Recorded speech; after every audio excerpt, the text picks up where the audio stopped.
Revelation 5049. From the 25th of January 1951. Many paths. One goal. True members of the Church. Complement each other but do not separate, walk together but do not take different paths if you all have the one goal to reach me, to behold my countenance and to be blissfully happy in eternity. You should know that I assess every single person according to his inner nature and that I do not reject anyone even though he may not turn to me, for he is an erring child which only requires my grace and mercy and not my wrath.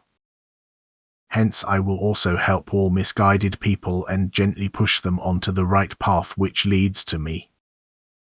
Every person is considered differently, yet this should not lead you to believe that he would therefore be unable to reach the goal. Anyone who merely asks for me will also be pulled up by me. Therefore do not fight against each other but fight together in the last battle on this earth.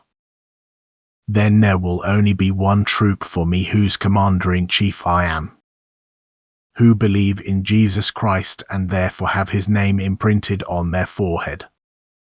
I only take notice of one thing, and that is of importance, namely to what extent their faith is alive. The fact that they profess Jesus Christ with their mouth does not yet include them in the group of my own, but the fact that they are true Christians who live a life of following Jesus and have thereby attained a living faith is decisive in order to be included in my small flock whose shepherd I am. And as long as the congregations fight each other they lack this living faith, because then they will also lack the understanding of that which I regard as the church founded by me.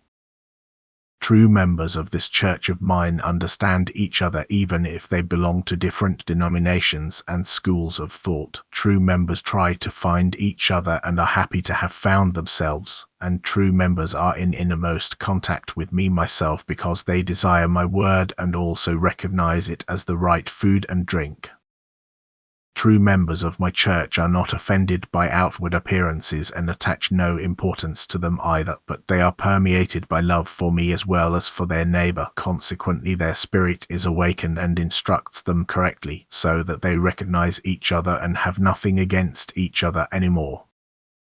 Then they will strive to ascend together, and if the way up is difficult, one will help the other, for then they will approach an elevated goal. They will return to the Father's house, and I will come to meet them and show myself to them, for I will draw near to anyone who genuinely desires me. I will approach them as a friend and brother and draw all my children to my fatherly heart, never ever letting go of them again. Amen.